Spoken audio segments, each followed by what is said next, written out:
Hello, everyone. Welcome, everyone, to the 22nd Annual Conference of the International Society of Tropical Foresters. My name is Ruth Metzel, and on behalf of the ISTF Planning Committee, I'd like to express how delighted we are to have you all here with us today. Our conversation over the next 3 days on tropical forests for sustainable development is a timely one. The new Sustainable Development Goals and their targets went into effect on the 1st of this month and will guide global decision-making over the next 15 years. Here we have a moment to reflect on the role tropical forests play and tropical forest communities can play in sustainable development, and what, in turn, this new Sustainable Development Agenda means for our existing efforts to sustainably use and conserve tropical forest resources. We know you have all traveled from near and far to be here with us, and we welcome you to the least tropical weather New Haven has to offer. Today, our keynote panel will warm us up for our discussions by providing a diversity of perspectives on tropical forests and sustainable development. As you listen to our 4 keynote speakers, please keep your questions on hand for our Q&A session afterwards, and please join the Twitter conversation online by tweeting your comments out to hashtag ISTF 2016, but only for Twitter, nothing else. I would also like to welcome our friends on the live stream, as this session is being webcast and will be linked to our YouTube channel. And now, without further ado, I'd like to introduce Stuart McGinnis, who will start us off on our keynote panel discussion today.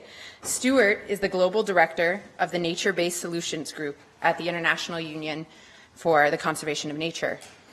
As Global Director of the Nature-Based Solutions Group, Stuart holds overall responsibility for IUCN's work on ecosystem management, which includes forests, water, gender, socioeconomic policy, and a host of other issues. He has over 28 years of broad experience in the area of natural resource management, biodiversity conservation, and sustainable development, including 13 years of full-time field work in Tanzania, Sudan, Ghana, and Costa Rica. More recently, he has worked extensively in national and international natural resource and climate change policy arenas.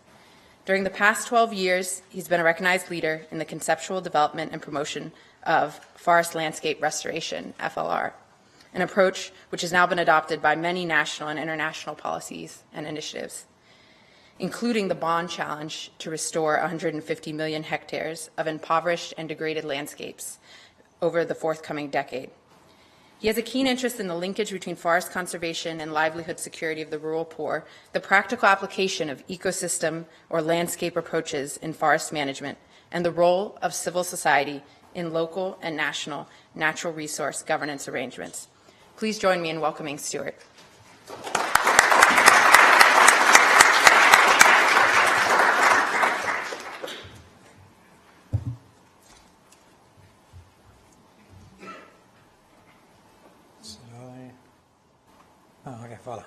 Okay, so thank you very much, Ruth, and thank you to the organisers for inviting me here and for your warm welcome. I'll say it's really nice to be back in Yale to see some old friends and hopefully make some new acquaintances. And I was just saying to James and Milagre also to be in one of my favourite Platinum LEED certified buildings. IUCN's got one as well, but it's cold and concrete, and I keep using this as an example that Platinum LEED doesn't have to be ugly, it can be inspiring. So anyway, great to be back here.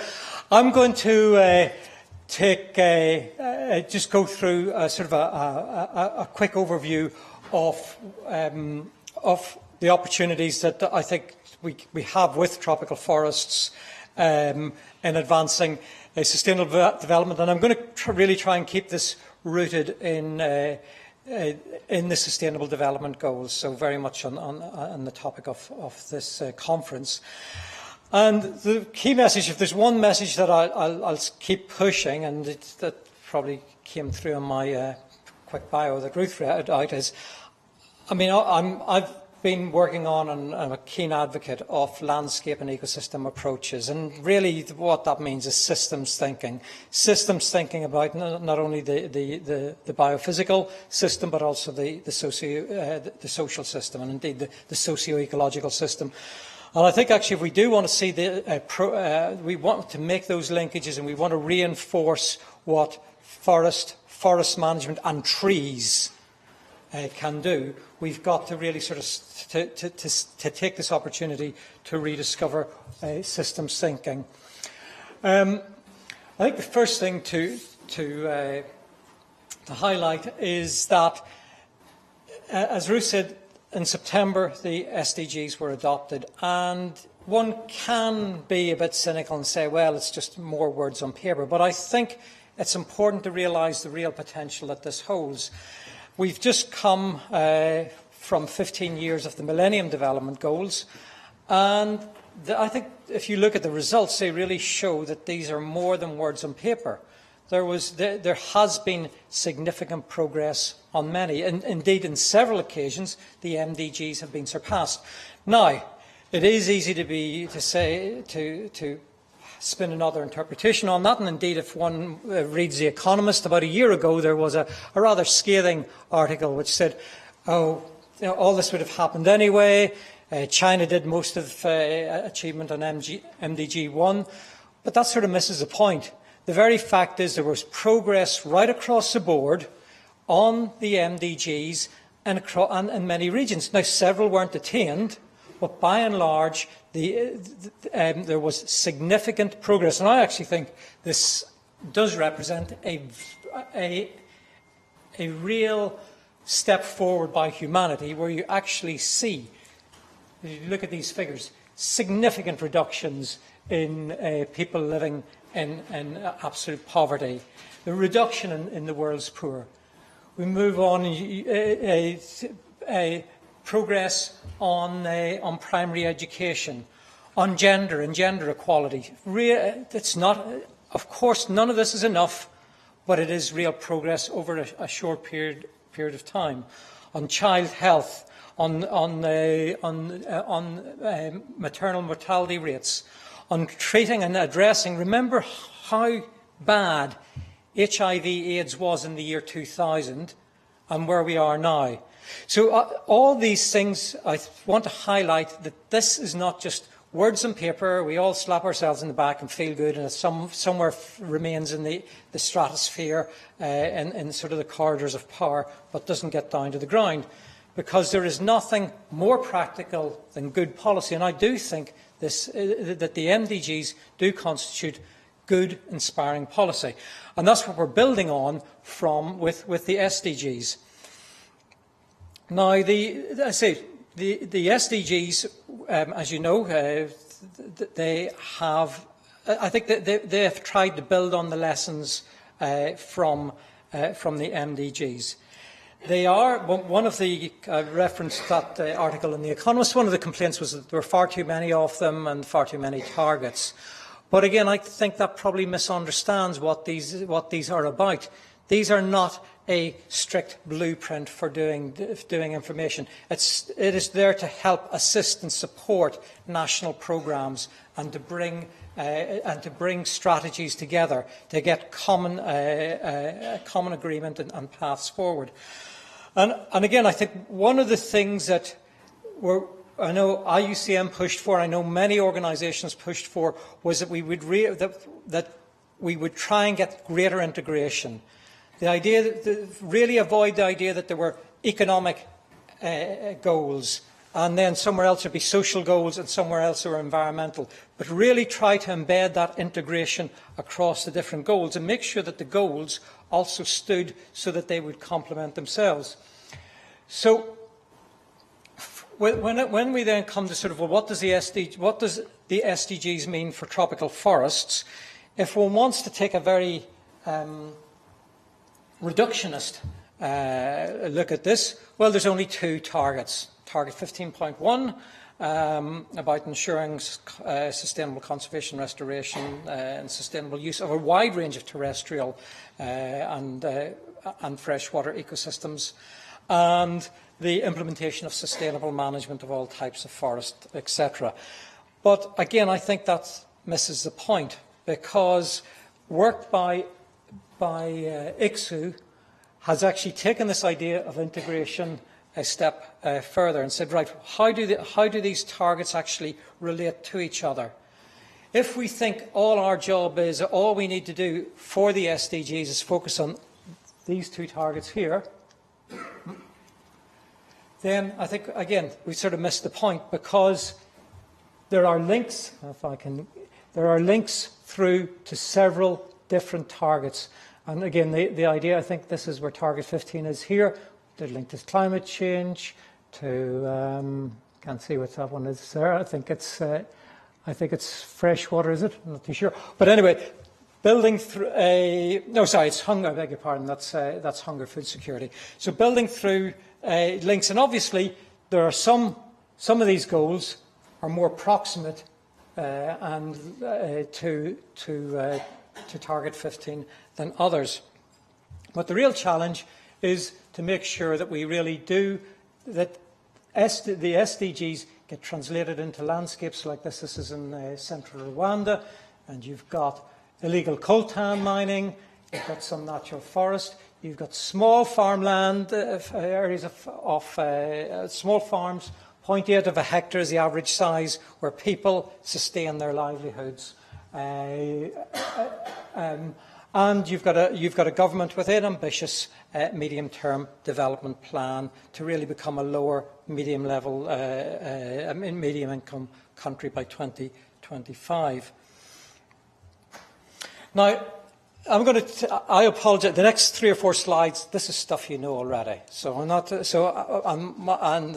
going to go over this in detail. But I think obviously there are some links. I want to go over some of the links and just talk about how they work. The obvious one is climate and forests, and you know this already. The amount of carbon in the terrestrial ecosystem is more than that in the atmosphere, more than that in oil reserves.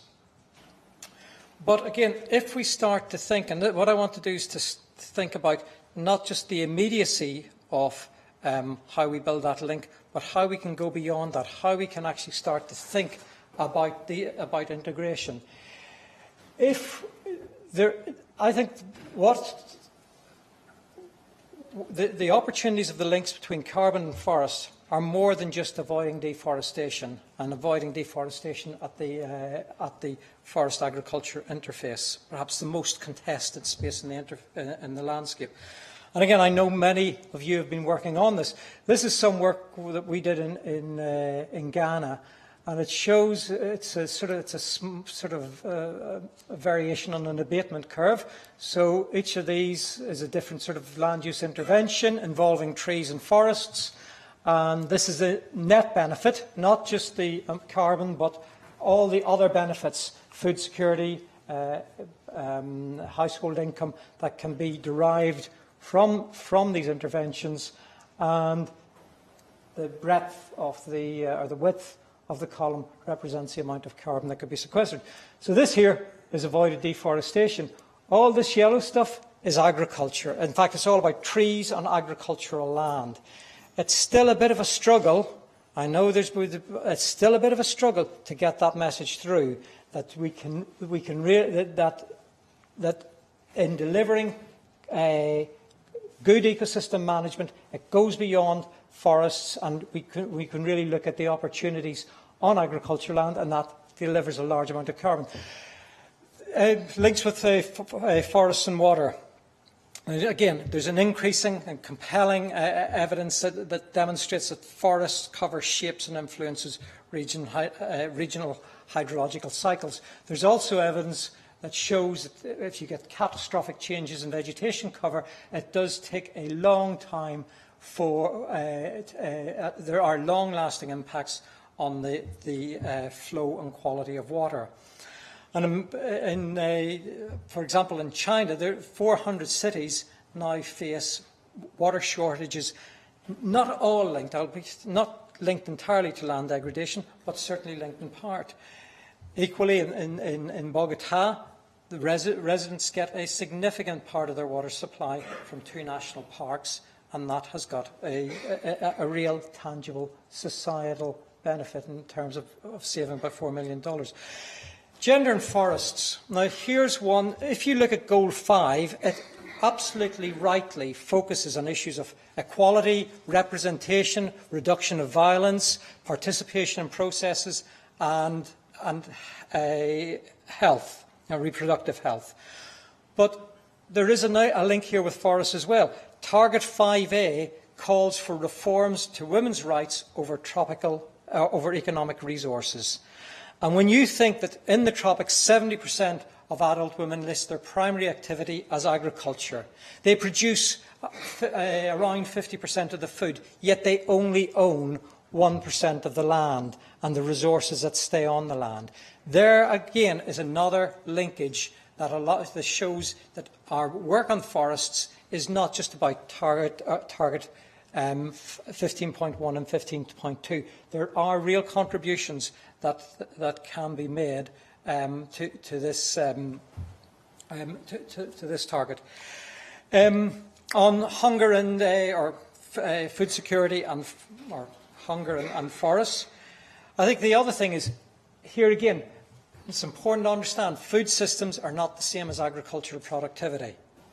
In many parts of the world, there's significant dependence on what I used to call wild food, and then the colleagues in Biodiversity International told me I should call biodiversity food, because it's not just in the wild, it's that growing in margins of fields and semi-domesticated as well.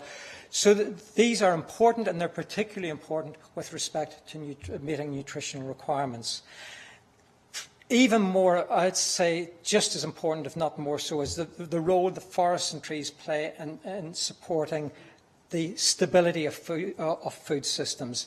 Again, if you think of the FAO, the UN definition of a food system, you've got access, availability, utilisation, and underpinning all of that is stability.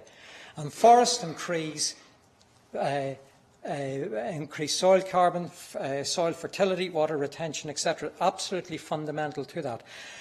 At this time, we've got 20% of all cultivated land is degraded, affecting 1.4 billion people, and that degradation could equate to as much as 5% of GDP, according to the economics of land degradation. Now, I'll just highlight that figure here, because in that article I refer back in The Economist, they complained about the cost of meeting the SDGs. They said, actually, it's far too much. It would cost 4% of GDP. But here alone, this is what we're actually facing. The reality is we're losing 5% of GDP through land degradation, where with integrated thinking and planning, you can start to see forests making a contribution along with other strategies. And you can see here that this is some work from ICRAF showing that again, as the density of trees increases, this is on dryland agriculture, you can actually see increases in grain productivity. And that goes right across from early establishment to more mature crops of agroforestry. This here also shows just the potential. You can see the real centres of agroforestry and cocoa farming here in West Africa, coffee in Central America. But you can also see actually that there's a lot more potential for trees on farm, trees outside forests. And that's one thing I would really challenge us as foresters to start to look beyond the forests and start to see the trees right across the landscape. So pulling the pieces together, it's how we build those linkages between the SDGs and forests are predicated on the fact that forests and trees deliver multiple functions simultaneously. That's where those are the linkages that we start to build on. However, to be able to tap into that requires more than simply integrated site-based projects. So we need to get past the projectized approach. We're not going to solve it that way. It also means moving beyond simply targeting the next promising sector, because that means moving out of one silo into just a little bit of a bigger silo. We've got, and recognising actually that the most promising sector will change from landscape to landscape. And the other thing is, don't do what I just did, which is go through SDG by SDG, because that's not a way of actually building those linkages as well. We need to start to think about how those package together in particular landscapes. So it's not just a question of better planning. This comes down to issues of institutions, laws, policies, how agendas are set, how decisions are made, and who makes them. And I won't speak more about that because I know the other keynote speakers are going to deal with that. And the other thing I think that we've got is that landscape approaches are shaping now and shifting from being a metaphor of how we bring things together to actually robust operational frameworks. That's brought around because we've actually got better information, because of much better geospatial information. We've democratised data as well through mobile technology. And I think, and I'm sure James is going to touch on this, we've got much better understanding of how institutions function and how real participation works, which is central to actually seeing this integrated approach. So, just a couple of concluding remarks. There's no global blueprint to how forests can be integrated into the SDGs. It's going to be shaped jurisdiction by jurisdiction. Also, the SDGs can guide and reform the implementation of national priorities, but they shouldn't replace them. That misses the point.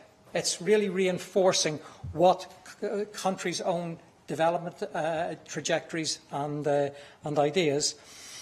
The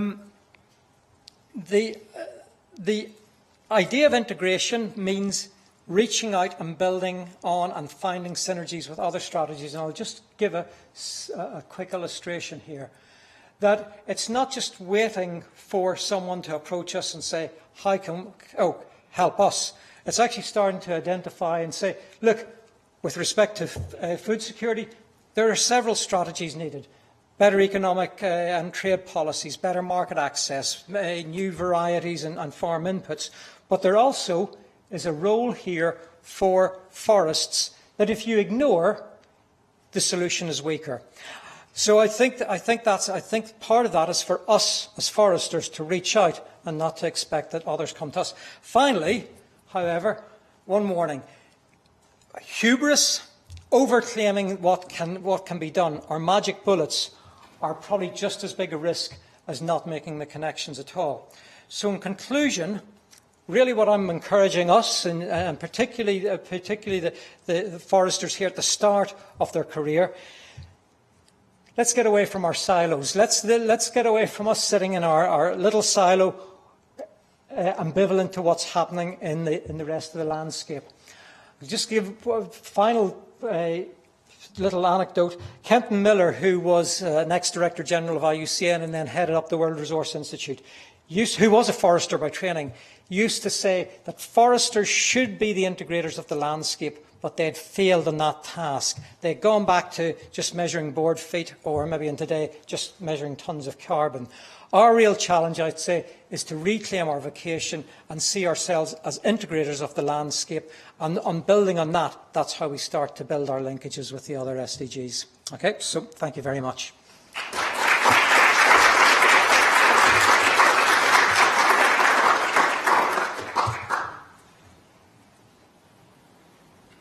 Well, thank you, Stuart, for starting us off with that introduction to the keynote panel, for emphasizing integration across the goals, and for presenting us with the challenge to look out of the forest and see trees across the landscape.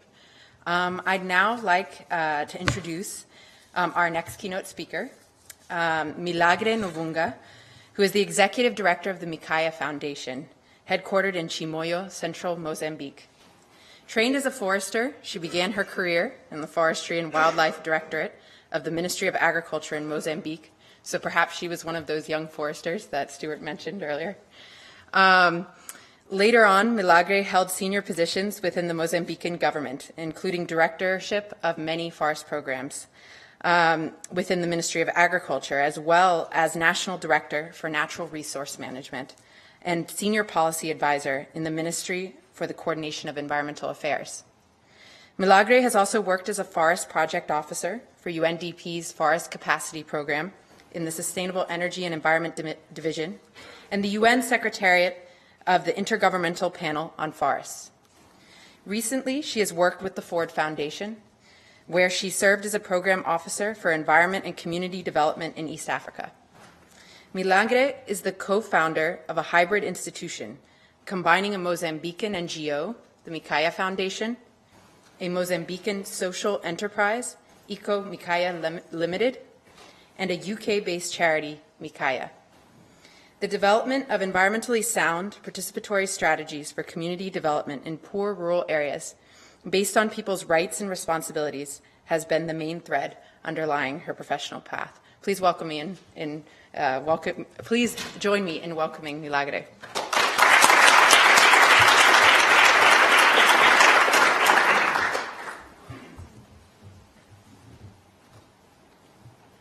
Good afternoon, everybody. Thank you, Ruth, and the organizers of this conference for inviting me. It was an invitation that was very difficult to refuse. First of all, because I recognize in this audience the people, the very people that will be making the decisions that will mean the attainment or not of these SDGs. And so I thought coming here and talking interacting with you and talking about Mikaya was an offer very hard to refuse. I also came because I believe that Mozambique, considering all the progress that has been made, I still consider that we have many challenges ahead, and Mozambique demonstrates all the failings we still have that are the failings of the dominant global economic development model. We still have, as I said, a big challenge ahead. In Mozambique, we have entrenched poverty for 50% of the population, seasonal vulnerability of 70%, only one job created for every 10 people that leave school or some form of education, and extreme growing inequality. These are not new statistics. We have seen this everywhere. And as I'm saying, Mozambique is just one of those countries where this is a reality today. And this family, women-headed households, and very poor children, where the schools are, as we see in the figure there, this is the reality in many of the places where Mikaya works. And I just put this quote here from a Mozambican writer called Mia Couto, who says, the biggest disgrace, not just challenge, but almost an undoing of a poor nation is the fact that instead of producing wealth, we produce just a bunch of rich people. So that's what it says. I'm here also because I don't recognize the narrative of an African success story. Yes, we are talking in Mozambique, in many countries in Africa, Latin America and elsewhere, of almost double-figure digits in terms of economic growth. But what does that really mean for the majority of the people that live in those places? I'm also here because we still have entrenched poverty and inequality. And that's what we're trying to address with these NDGs. We did make a good start, but we still have a long way to go. It's important that we not only rest on the fact that, yes, we have developed these goals, but we also need to discuss how we can together reach those goals. And this is something that many NGOs, private sector, and others are recognizing, that extreme inequality has to be addressed if the world is to exist in any way and address the challenges that we're facing today and that are undermining economic growth even for the rich. I do believe there's an alternative, and that's and I think all of us here believe that, and that's why we are embracing the way we are doing the Sustainable Development Goals, and we are making all the strides that we have been seeing and being a part of. And as I said, there's nothing inevitable about growing inequality. As it's stated in Goal 10, income inequality cannot be effectively tackled unless the underlying equality of opportunities is addressed. And Mikaya, this organization that I'm a co-founder of, is in one small part of Mozambique, developing and testing inclusive approaches to development and investment. And that's what I wanted to share with you today. Many of you would ask what Mikaya is. And Ruth mentioned just a few minutes ago that it's a hybrid organization. It's a Mozambican institution that consists of a foundation, an operating NGO, and a social enterprise, Ecomikaya Limited. We also have a small group of volunteers based in the UK that help us network and fundraise. But it is a Mozambican institution. We have an NGO and we have a company because we believe we need those different approaches to address the challenges of growth. And we do this by concentrating on four, what we call the 4 pillars of local prosperity: food security and local food economy, active citizenship, sustainable natural resources management, diverse and inclusive local economies. Some of you might not know where Mozambique is, so I decided to put the map here just to state that Mozambique is in southern sub-Saharan Africa, just at the Indian Ocean, because many people ask me if we are in Asia or within Madagascar, so I decided to put the map there. And I'm here today I'm going to use the opportunity just to share 2 examples of what we do in Mozambique. And I'm glad Stephen spoke before me, because I don't have really to address many of the SDGs. Many of you, I know, that you spend the last 2 or 3 hours playing with the SDGs, talking about them. And so I don't need to stress that, particularly after his presentation. I'm going to talk about specific examples through which you can see how, and I'm hoping that through that you can see how integrated all these SDGs really are.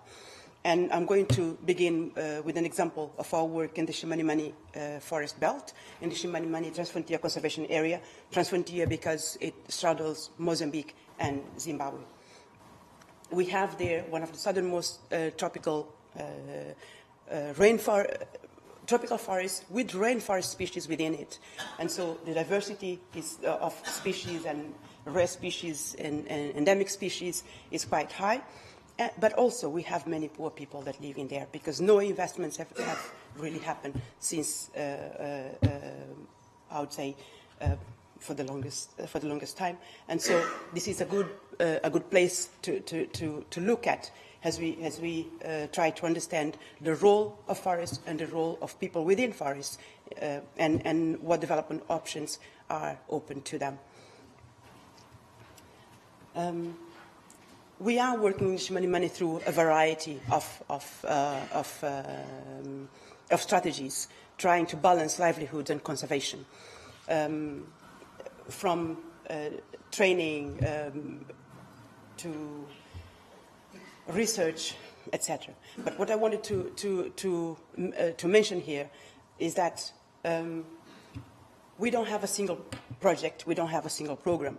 What we have is a number of interventions that begin with research through partnerships with local institutions, local research institutions, and international research institutions like Kew Gardens and others, and specific programs or specific information and knowledge that we are gaining through work with others like the International Institute for Environment and Development. And we are using that knowledge to then combine that with traditional local knowledge, so that can underpin the choices that people make as they chart their own paths to economic development. This is just an image of the Chimanimani, where although we have a small core area of conservation, the biggest area and where the forest really is the buffer zone That's almost 2,000 square kilometers. And that's where the forest is, and that's where the people also live, and that's where all where we have all this interplay between conservation and development, and mostly poor people living in there, and us having to then work together to find sustainable solutions for local economic development. And I just wanted to give you one example of a specific value chain that we are working on, honey. And this, in the buffer zone, we have a number of forest reserves. And here, this example is from the Moribani Forest Reserve within that buffer zone. And we have elephants within it. And therefore, we have human-wildlife conflicts. We learned from East Africa about this technique of using suspended beehives to reduce that conflict, to reduce the incursion of elephants into settlements and fields. And we chose this not only because we could address that, but also, with that, not only elephants couldn't come into the settlement area, but also communities would have a physical boundary that will also remind them of where to stop with shifting cultivation has development happened. But through this, we could also, the local communities could also own the beehives, modern beehives, and be a part of a specific value chain in a much more powerful way. And we helped organize the beekeepers in associations, these into cooperatives, and they're shareholders of a company that we helped create called the Mozambique Honey Company. And now we are selling in supermarkets across the country, and we are also beginning to export, following high quality standards that the local producers have helped to have learned to have adopted into their production system. And so quite a number of SDGs, I would say, addressed just through this one example, just through this one value chain, where we're looking at natural resources management, conservation, local economic development, linking with markets, looking at high quality standards, that, both of production, but also trying to achieve through this substituting cheap imports, cheap honey imports from other countries with high quality honey from Mozambique. The other example that I could mention is in that same forest, we are, as part of the diversifying the local income streams, we are looking at tourism. We have forests, we have elephants, and so we are also using tourism. And there's a number of other options that we are looking at, because the research that we have done with the Kew Gardens is bringing to the table other species with natural species with high commercial value. And we are, with these communities, learning to explore in a sustainable way. Again, one point I wanted to stress is that we are doing this by exploring inclusive business models. In tourism, Zoocamp Limited is the name of this tourism lodge in this forest.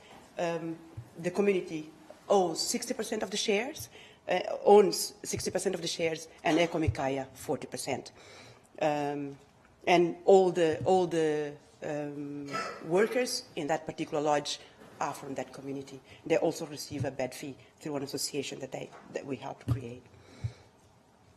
And I'll end with another example of another inclusive business, in this case one in the north of the Manica province, where we are based and work in central Mozambique.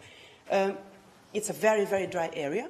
They live in an area that's covered with baobab trees. I think many of you know this iconic tree.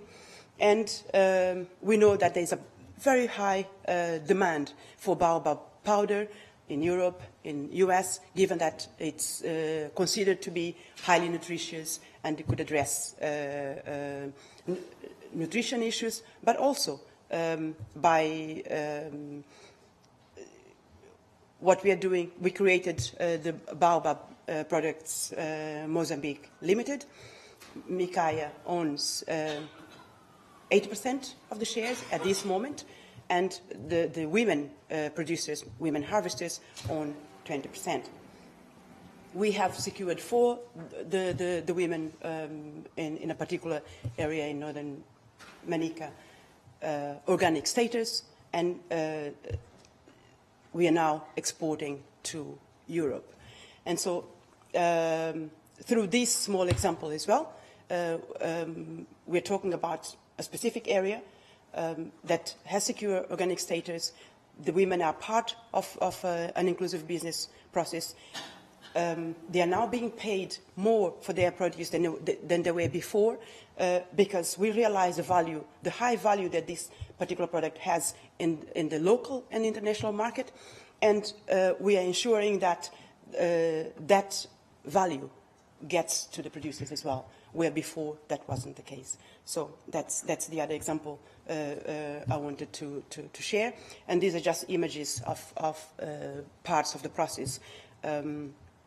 From the how it used to be before, down at the far end, now with digital scales that move through the forest, has a buying takes place, explaining and all the process, all the value chain to people that were not part of any before. They didn't understand the value chain. Organic certification through EcoCert France. Malambe, the powder. Malambe is the name we give to baobab powder in Mozambique. This is the first product that hit the local market, and we are now going to start to produce one for the higher end market and for the export. And women have a share in this business. So, as it was explained before, all of these activities, all of this work touches on a number of SDGs. We could,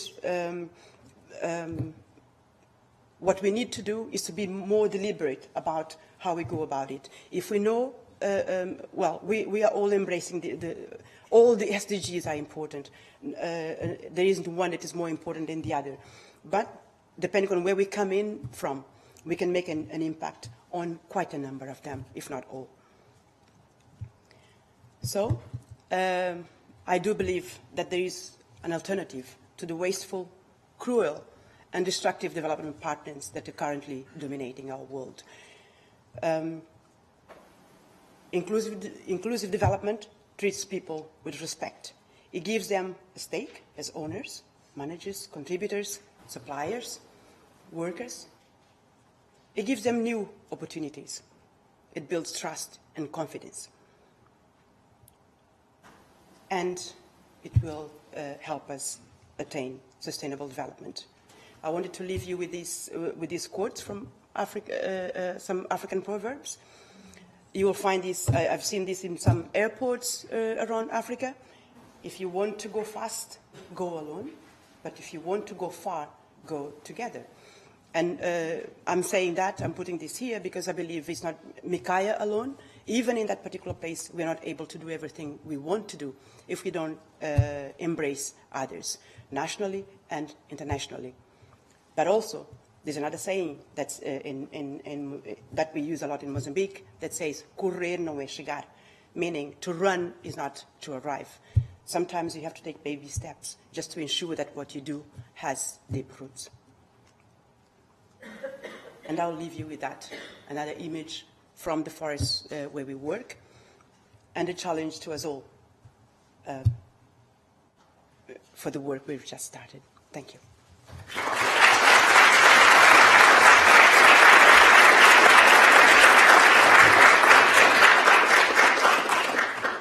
So I'd like to thank Milagre for sharing her experiences with Mikaya, with their inclusive approaches to development and business on the ground, for hybrid cross-sectoral partnerships and the importance of those, and the balance of livelihoods and conservation, among many other things. I'd like to present next, Mireille Endara de Heras, who is Minister of the Environment of Panama.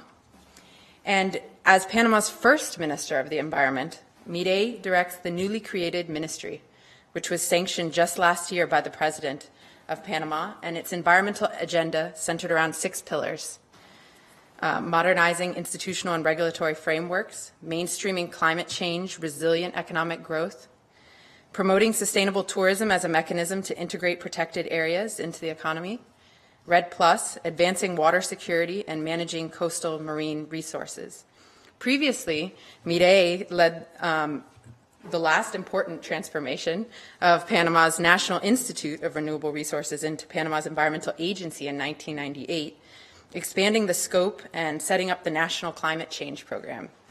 In 2000, she founded the Panama Office of the Nature Conservancy, where she negotiated the first debt for nature swap between the United States and Panama, creating a permanent endowment fund for conserved areas which ensure 40% of the water needed for the Panama Canal and 50% of the water needed for national human consumption. We are happy to welcome Mireille back to her alma mater, as she is an alum of the Yale School of Forestry and Environmental Studies and of ISTF, as she was an organizer of the 1994 conference. Welcome, Mireille.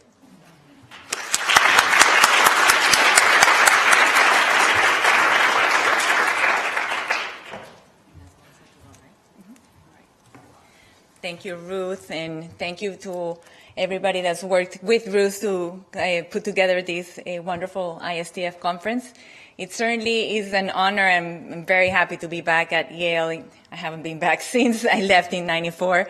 And at that time, I have very good memories of my whole experience at Yale, but certainly of the ISTF conference. And here with me is Jen Palmiero, who was one of the organizers as well of the conference. If you could stand up, Jen, so people could see you.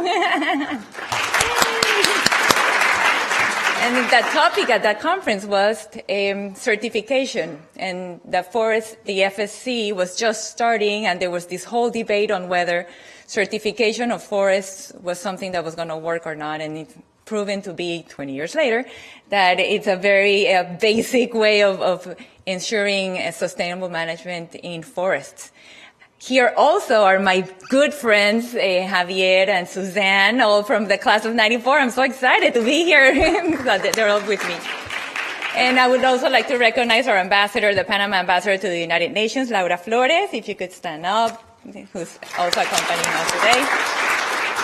And her mother, Cora. Cora has been an environmentalist at heart from many years, and she's been an advocate for the environment way before it was a fashionable or a trendy topic.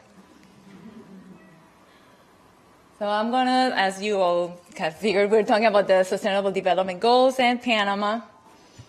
I want to talk to you a little bit about Panama and numbers. We are that little red bridge between North America and South America. That's Panama. We're a small country. We're only 74,000 kilometers squared. In July, we estimated our population of 3.9 million. We're small. And our GDP estimated, and you don't see it there for some reason, is about 8,039, let me look at it here so I don't invent numbers. 35 billion with a per capita GDP of $8,000, almost $9,000. The Gini index, I wonder why is that not working out, coming out there. But the Gini index is high. That is whether you have a big bridge inequality between a gap between rich and poor. So we have a very big gap between rich and poor. But the Human Development Index would show you that we also are high in that human development, which means we have a long a lifespan at birth. We have a high education, longer education period, and income per capita higher than the average. So I wanted to show you that because it's incongruent. We have a big gap, and we also have a good human development index. So if you only look at numbers, as Milagre was saying before, it could be you don't always get the whole story, right? Panama has been growing really fast. In the average in the years between 2000 and 2013, we grew at 7.2%. But now the projected growth rate for this year is 6.3, which is way higher, about double of the region's growth, as you can see from the chart in Peru and Bolivia and the Dominican Republic, which is doing quite well. Here I'll show you, this is the multidimensional poverty index, measures health, education, and the standard of living. This is compiled by the UN Development Atlas for Development. And what it shows you here, what's in red are the areas that are the poorest areas in Panama. There also, coincidentally, are the areas that are lived by our indigenous communities, and it also coincides with the areas that we have the most forests, followed by the areas in orange, which are typically the areas that we have all of our agricultural lands, and the green areas, which are more of the urban areas in Panama. The part in the middle with the gap is that canal area. So our current situation, we have rapid economic growth with a good foreign investment, construction, tourism.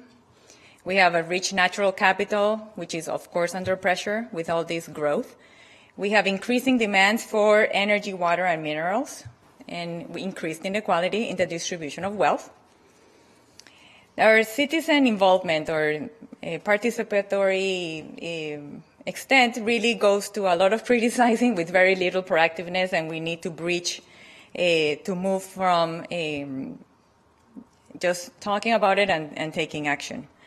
And groups are excluded frequently from the economic growth, especially the most vulnerable, the indigenous populations and the Afro-descendants. So this poses a number of challenges moving forward. We need to increase or better the access to opportunities for basic needs to the most deprived, and those include education, health, but also water, roads, public works, basic things. We need to reduce the technology gap, the transition to a low greenhouse gas emissions economy that's resilient to climate change, create options for our informal workers, and develop planning through decentralization schemes with sufficient financial resources. This is something that we're just starting to do with a new legislation that passed at the end of last year, transferring funds for local municipalities to be able to do a lot of their local development planning and investments. This government, oh, that does not look good. You're not going to understand any of that. So this administration started in July of 2014. And by December of 2014, we had developed what we call our strategic investment plan. And you can see within the economic strategy, it includes something on forestry and tourism. And on the social strategy, it certainly talks about drinking water and sanitation, having it being available for people, urban mobility, territory and environmental sustainability, RED+, and institutional strengthening and governance. So the government is interested in doing these things in the Ministry of Environment, and that's what we call Mi Ambiente, Ministry of Environment. We have these 5 pillars that Ruth was mentioning in the beginning. We have ecotourism as a way to include local communities in the economy, and our national forests, which compile to almost 38% of our national territory. And then we have, and that, as you can see, has incidence on 3 main of the sustainable goals, the number 1, 12, and 15. Then our next pillar, which I'm going to talk a little more in detail in the next slides, is the Alliance for 1 Million Hectares. This is a public-private alliance that looks to integrate, as Stuart was saying, all sorts of venues, not only forestry as we know it, as a natural forest or as a reforestation, but certainly the incorporation of plantations for crops and different trees that are not necessarily considered forests. Water resources, this government is investing about 27% of their budget in water or water-related topics. Climate change is really across the board. Of the 17 5, 6, 7, 12 are part of the climate change strategy. And then the new management model that also interprets many of the, cuts across many of the sustainable development objectives. So in promoting ecotourism in protected areas, I just wanted to give you an example of this exercise that we've done when we crossed it with the Sustainable Development Goals. As I said before, we're looking to generate a sustainable, or what we're calling a green tourism strategy. This strategy incorporates not only the environmental aspect, but also the cultural aspects of the country. And we want to enhance and give the opportunity to communities that live within and around protected areas to see these forests as a means of benefit. Currently, they mostly see it as a no-touch area, and they feel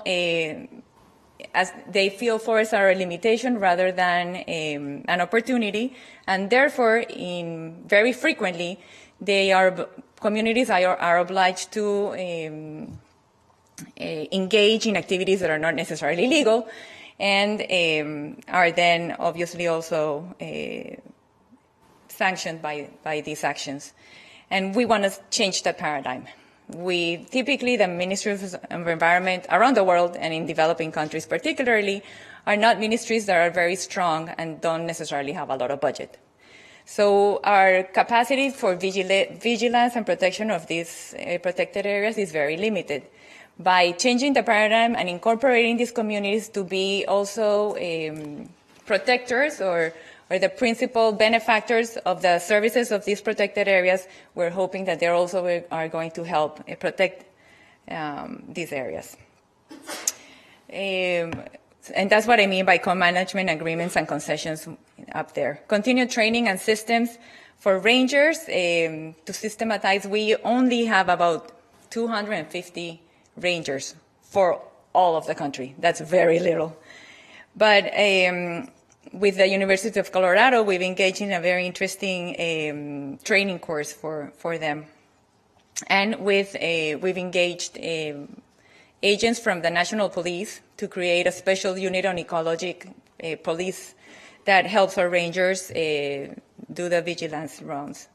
We're creating a trust fund for the Coiba National Park, and I don't know if you've heard of Coiba National Park, that's the crown jewel of our national parks. It's an island, it's the biggest island on the Pacific coast of all of the Americas, and we would like for it to be sustainable in the management and in this green tourism strategy. We're investing in a biodiversity information system. What we don't measure, we don't really know, and information allows us to improve our capacity of making better decisions, so we're starting to do that. And this is a very weird thing to put there, the removal of livestock in Coiba National Park. Coiba used to be a prison for many years in the beginning of the last century, and the prison depended on all this livestock that they left behind when they left at the beginning of the 1990s. And now this is a UNESCO World Heritage Site, and UNESCO is telling us that if we don't remove this livestock, the integrity of the park is in danger. So that's why we put it there. And as you see, there's an SDG that actually talks about reducing the impact of invasive alien species. I had the opportunity to actually visit Galapagos for a few days. Oh, really? Okay, I'm going to move quickly. At the beginning of January, and they had to eliminate about 100,000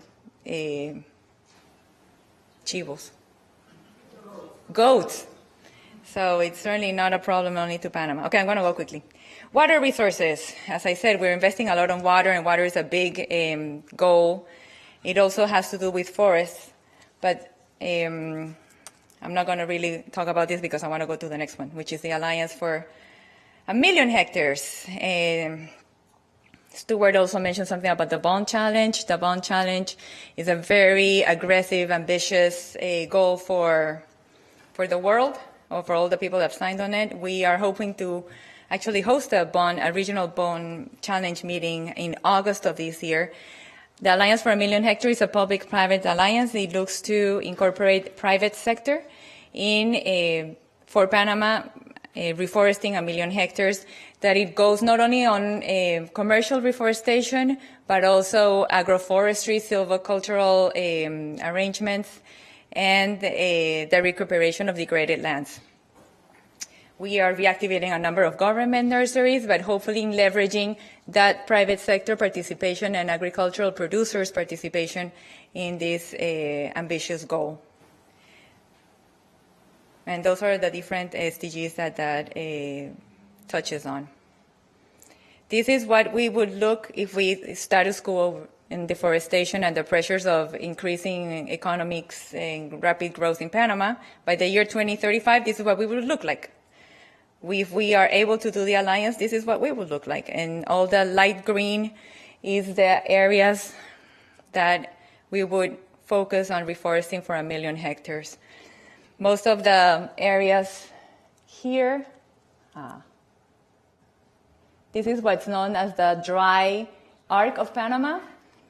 And it's also where a lot of the agriculture and cattle raising is happening.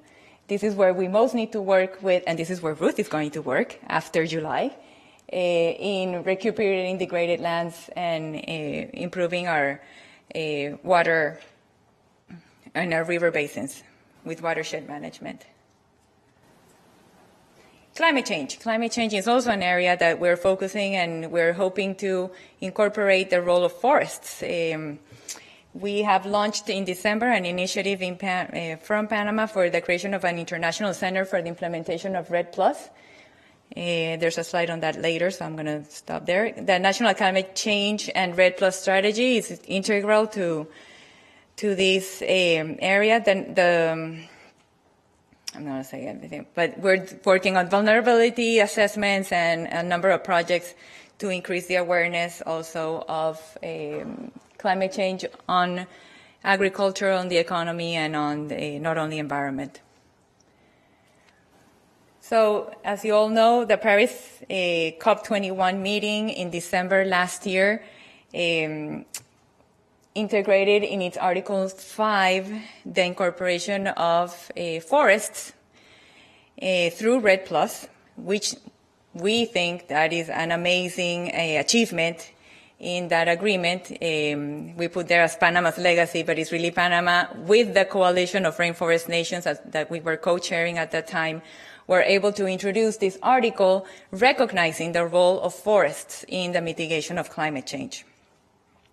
And complementary to that, we were able to launch this International Center for the Implementation of REDD, that it really hopes to have member states and as well as international organizations or any group that's interested in having REDD being implemented. It will focus on research, capacity building, in the preparation or the enabling conditions that countries need to implement REDD, finance frameworks, and that really means being able to be a channel for climate financing for our countries. Developing countries struggle with being able to come up with resources for their forests. I will. This is my last slide. And then a lot of private sector are hesitant in giving these climate resources because they don't really trust that they will be invested the best way or the way it needs to be invested. So we hope this center will be able to create a good platform or channel for private sector to invest in developing countries and the implementation of REDD. We also are hoping that we can create carbon markets that will allow sectors that are currently emitting a number of GHGs can mitigate their effects, and countries as well can comply with their commitments with the Paris Agreement. And that was it. Only a 1-minute reflection on what Stuart was saying at the end. The Millennium Goals were very good, but were mostly focused on developing countries meeting standards on maternity or death by maternity or very specific things. And I do think that improvement was made in the Millennium Goals. The SDGs are much more flexible and allow each country to come up with their own way of how to address development goals. And it's not only a south-north goal. Every country, no matter how developed you are, you can always improve your sustainability. So it gives a different approach, but at the same time, it also leaves developing countries kind of at a loss, if you want to say. So you could be if you are organized and proactive, and you could probably do a lot in a few years, but a continuity would be key, and that's why I want to stress the part of partnerships and integration. Political administrations are typically 4 or 5 years. They're not long enough to really see the advancements in sustainable development. In order for that to be a success, we need partnerships with society, with private sector, that will enable these goals to be permanent and achieve what they were set out to do by 2030, hopefully. But thank you. I wonder why he did that.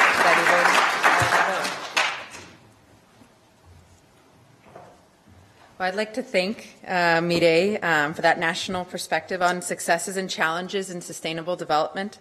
How governments can marry their national priorities with the SDGs and engage in international partnerships for implementation. I'd like to present next, I have the great pleasure of presenting and introducing James Mayers, who's head of the Natural Resources Group of the International Institute for Environment and Development, IED. James has 28 years of research, management, and evaluation experience in natural resources and rural development issues, emphasizing forestry, ecosystem and institutional resilience, and governance. James has managed many multi-country initiatives, and to name just a few, an initiative called Developing Markets for Watershed Services and Livelihoods, Land Access in Sub-Saharan Africa, and also the China and Africa Forest Governance Project. His work experience spans a wide range of countries in Sub-Saharan Africa, South and Southeast Asia, and Latin America. And he's carried out project preparations, monitoring, and evaluation initiatives for organizations such as the UK's Department for International Development and the European Commission. The Sustainable Development Goals present new opportunities, in particular a strong call to tackle inequality and leave no one behind. James is co-managing the IED response, working with partners on increasing investment in locally controlled and sustainable land and natural resource use as a key route to delivery of these goals. Thanks, James.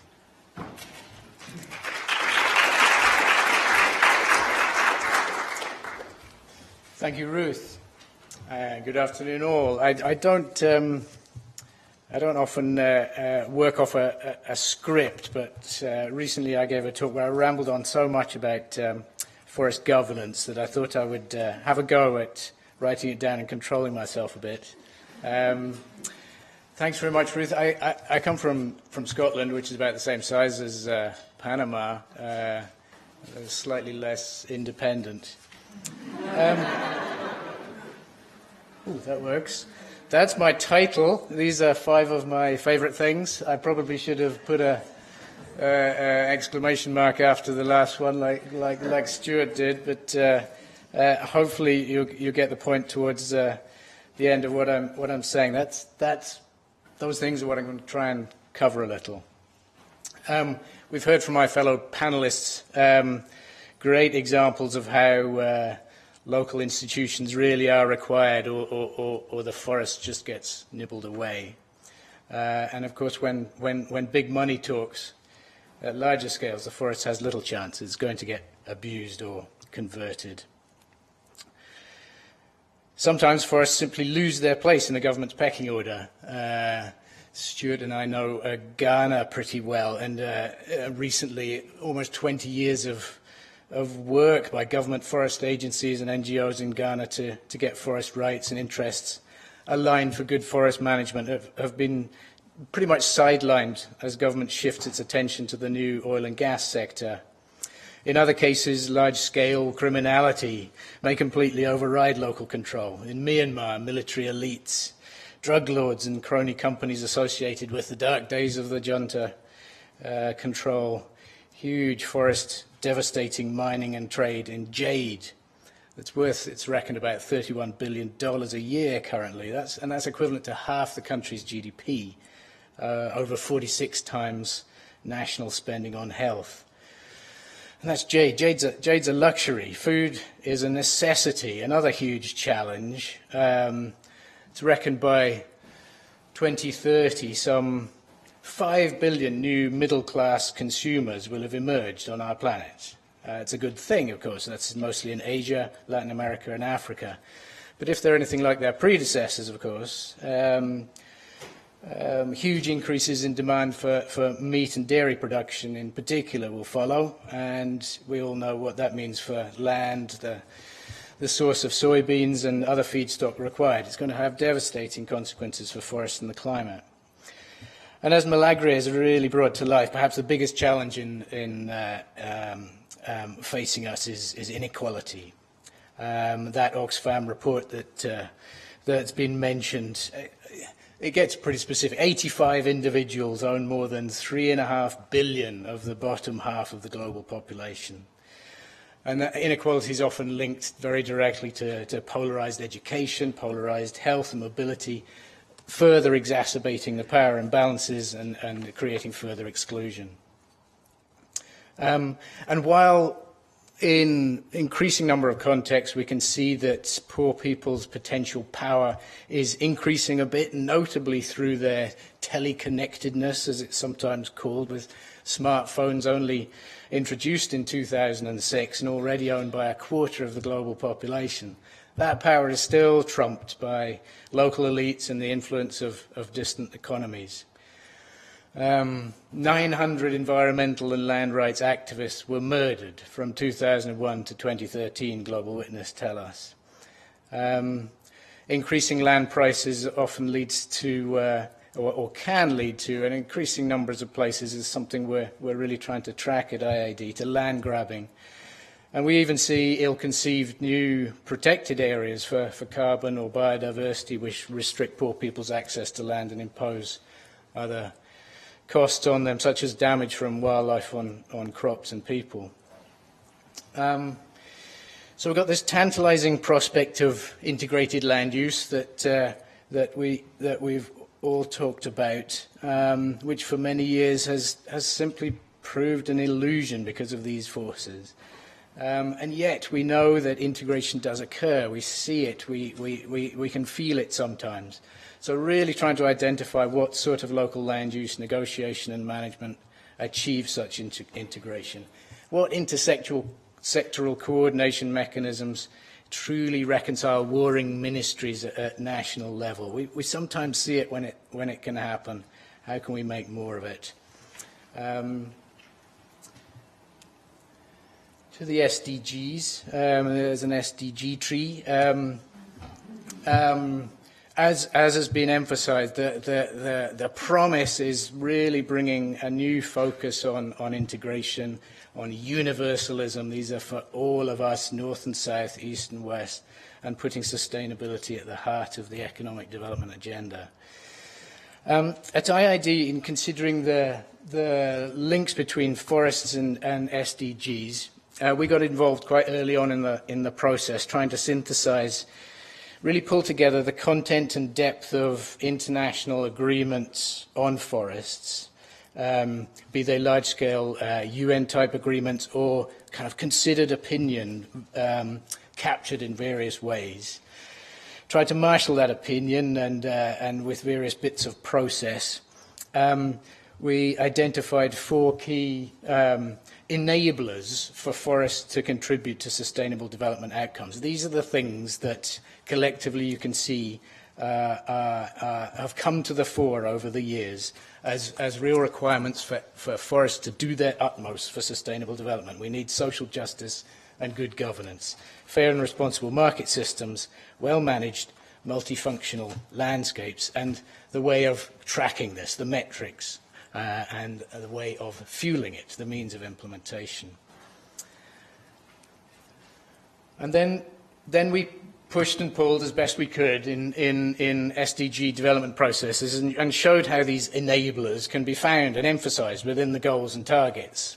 as Stuart and Milagri and Murray have given specific examples to, such that forests can indeed contribute optimally to sustainable development.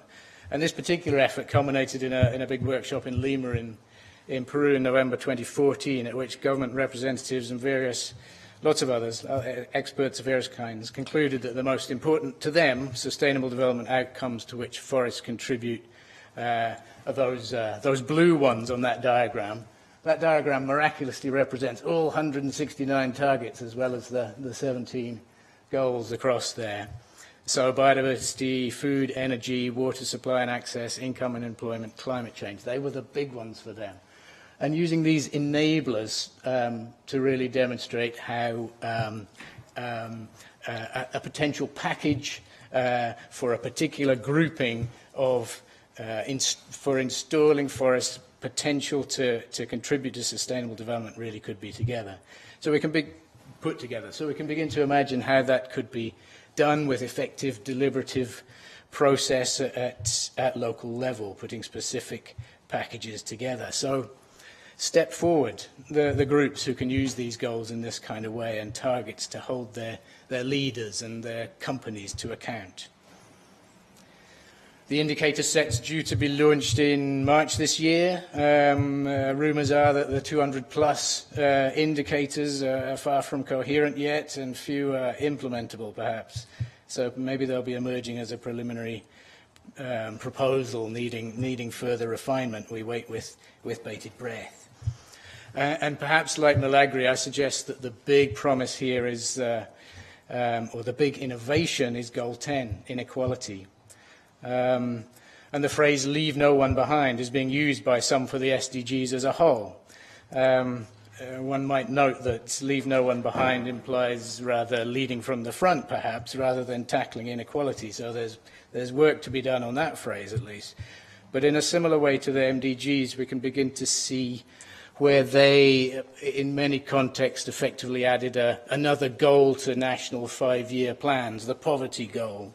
Perhaps we're going to see the SDGs offering two main possible planning rubrics to such plans: green growth or leave no one behind. It's begin to see that kind of thing. Again, step forward the groups that can bring local accountability and catalytic action to this. I want to say a bit about the Paris Agreement on climate, the other great boost, really, from 2015. If SDGs give us a framework, the Paris Climate Agreement gives us a boost to do something with it, probably the biggest one we're going to get. And the foundation stone for this agreement, which surprised most people, I think, in its spread, if not its depth, was the preparation of national climate action plans, known as Intended Nationally Determined Contributions, or INDCs.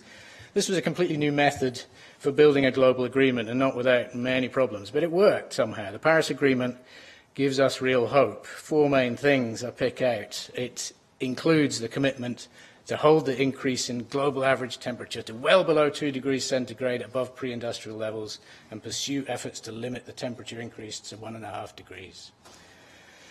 And critically, it includes this ambition mechanism in the shape of 5 yearly stocktakes of these national plans to limit emissions. They should be strengthened when they are looked at every 5 years. And that's crucial, because at this stage, the plans that went into Paris perhaps give us a quarter of what's needed by 2030 to make even the 2-degree scenario work. And many countries put forest programs into their INDCs. Loss and damage, hugely contentious. The agreement recognises loss and damage, and these are impacts that it's not reasonable to expect people or communities to adapt to. So damage refers to something that can be fixed, a road or a building. Loss can refer to lives and also cultures, also species, habitats. Should forests be considered here? Again, next stop, the next COP in November 2016, it'll be a big issue. So when it comes into force in 2020, it's legally binding. Before Paris, only rich countries had emissions commitments under the Kyoto Protocol. Now we all do. Countries must have a plan, must regularly update the plan to make it stronger, and must communicate with citizens about how it's doing. Of course, multiple caveats. No binding targets to limit greenhouse gas emissions. It defers much action to the future, relying on removing carbon from the atmosphere at a later date, running obviously the risk of locking in higher levels of warming if carbon removal proves unfeasible. And provisions for climate finance really should have been stronger. One phrase much repeated in the corridors in Paris was that the agreement sends a strong signal to the markets. The market that probably needs to receive this signal most is the decarbonisation of power, the energy market. And this is going to require finance at a massive scale, public and private. In Paris, some big moves were announced. 100 influential global companies committed to achieving 100% renewable power, time frame vague. The Mission Innovation Initiative commits 20 major economies, including US and China, to double public investment in clean energy innovation over 5 years. Yet, we know the world spends an estimated $544 billion on subsidising the fossil fuel industry. Market valuation of the top 200 carbon burners totals $4 trillion. Some 60 to 80% of coal, oil and gas reserves of listed firms, they're unburnable in the sense that if we burn them, the atmosphere will burn to a catastrophic degree. So who are the real absurdists here? I don't think they're the climate change deniers anymore, but the politicians and the economists who believe that the existing market mechanisms can stop climate change, that the market must set the limits to climate action, and that the market can be structured to deliver the biggest re-engineering project that humanity has ever tried.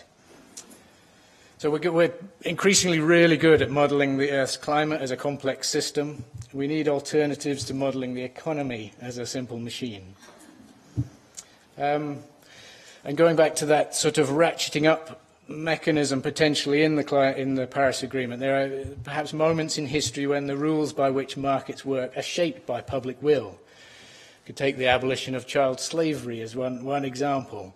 And here the public will require social action, policy action, legal reform. The commitments to plans in the Paris Agreement provide a framework against which accountability dynamics can work through reputational incentives, peer pressure, policy advocacy and activist legislation. Recent example in the Netherlands of citizens bringing to the Hague Judicial Court a case which found against the Dutch government on human rights grounds for failing to have sufficient emissions reductions plans for the government. The government has to increase its commitment as a result of that. Could that sort of legal action be the shape of things to come? We got a red boost in Paris. It's enshrined in Article 5, new commitments from Norway, Germany and the UK in particular. In addition to red, the agreement's long-term mitigation goal in Article 4 enshrines the concept of reducing global emissions to zero in the second half of this century. In theory, part of this could be done through carbon dioxide removal from the atmosphere by large-scale plantations or bioenergy crops with carbon capture storage. They would probably require, it's estimated, about 1,500 million hectares of arable land. That is the total of the world's arable land at the moment. It could be twice that amount. Obvious consequences for food security, land rights and livelihoods. Landscape restoration would be a far better way to produce benefits for biodiversity, food security and land rights if developed with those in mind. Levelling the playing field is what governance is all about. That's a real thing, apparently. Others have emphasised the crucial role already that forest enterprise plays, I suggest that the key challenge for forest governance is liberating forest enterprise on the back of security of forest rights. Given time, I will move on. Just to emphasize the clear advantages in many economies and societies that small enterprise in forestry has over the large. They are, whether we like it or not, collectively dominant. Usually well over half of the sector is composed of smaller enterprises. They produce most of the timber in major countries like Cameroon, DRC, Indonesia. Small enterprises are often flexible with rapid decision-making. A high proportion of their profits tend to be recycled in the local economy. And for enterprises that are locally rooted, there can be strong incentives to operate sustainably. They're not all great, and many of them are effectively demonized in national policy contexts simply because of their predominant characteristics in the informal economy. Just one example, a huge example, a growing example of the way patterns of investment and enterprise and governance for forests are changing. The role of China in Africa's forests. The China-Africa trade currently is worth some $200 billion a year. That's set to double by 2020. Huge increase in trading relationship. Some 75% of Africa's timber exports, 90% of Mozambique's, for example, and it's reckoned about half of the world's tropical timber go to China. Somewhere like Cameroon, 85% of forest exports are to China, and they're not. Most of them are not processed. They're raw logs. Chinese companies generally view processing as more efficient and profitable in China. And like others, where governance is weak, Chinese companies linked to forestry are often defined by lack of management plans, underreporting export volumes, smuggling raw logs, harvesting and transporting undesignated species, and bribery along the chain. Much to fix. But the profile in investments of China growing fast, so much to engage with, and not just in forestry and mining infrastructure, agribusiness that crucially impacts on forest areas in many countries in Africa. So you've got contexts like in Eastern Democratic Republic of Congo, DRC, where there are many small-scale gold miners sending gold to the Chinese market, which, if certain conditions change and the price change, and this happened recently, they switch the same operators to timber production and back again. So quite sensitive.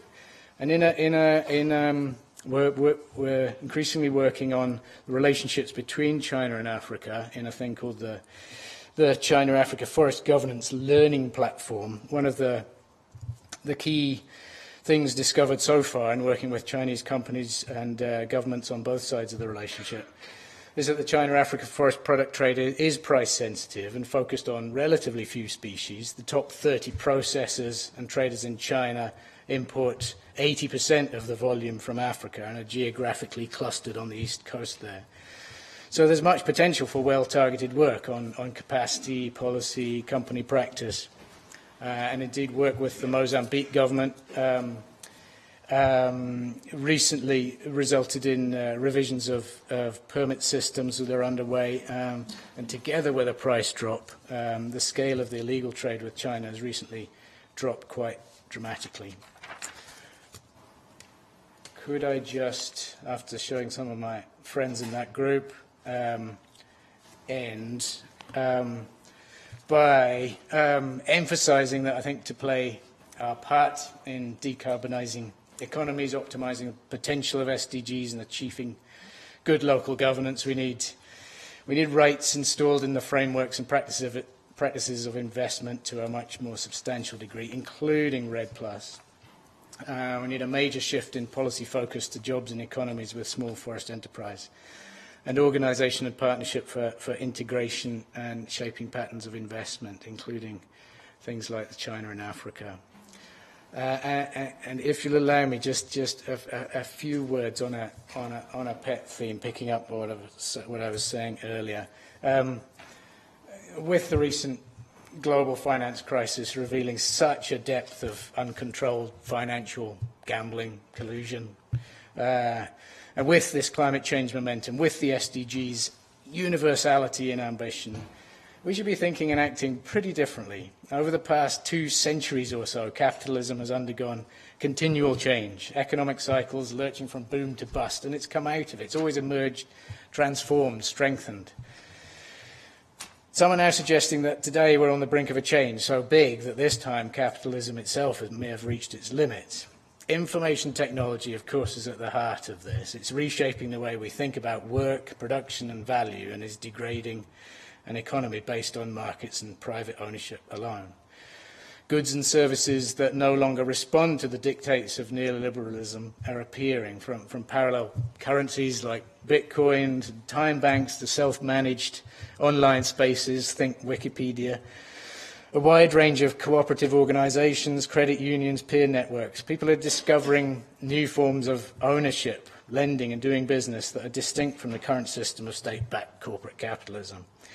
We should use government power in a radical and disruptive way to build alternatives within the current system, stop seeing these things as sort of quaint experiments and legislate in their favour. We've got the chance to create a more socially just and sustainable global economy, and the myriad forms of local organisation confirmed with forests, goods and service could teach us a lot about how this might be done. I pinched a couple of minutes there, but that's me. Thank you.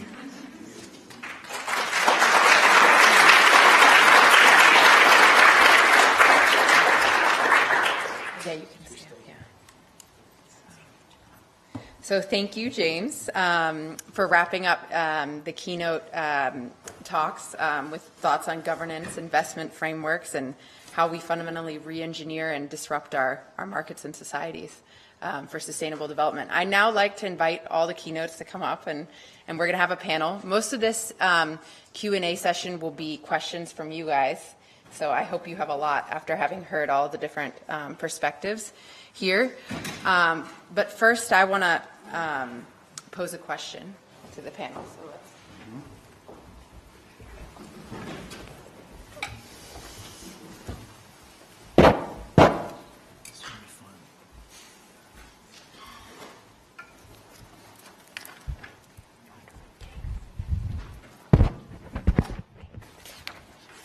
So I think, one of the topics we covered here was the importance of partnerships for sustainable development. And I know James mentioned the citizens in the Netherlands that were acting to ensure their government has effective emissions priorities. But for us, I think, we all know about the new sustainable development framework now, and but certainly in conversations with other people around this university's campus, there are few that might be thinking about these issues. And so I'm wondering, how do we effectively get the global citizenry on board to tackle some of these issues, if they're really necessary as part of our partnerships? And how do we get people who aren't really inclined to see, the connections, for example, forests and SDGs or the Sustainable Development Agenda, how do we get them to see that to act upon sustainable development? Great question. I'm happy to kick off. I'm not, certainly don't have the answer to that. They're a lot sexier than the Millennium Development Goals. Not just better colours. They've got genuine global appeal. Universalism really has been installed. The sense that they are for for all, that their potential to grapple with consumption and inequality between geographies and peoples is clear. So I think they've got a head start.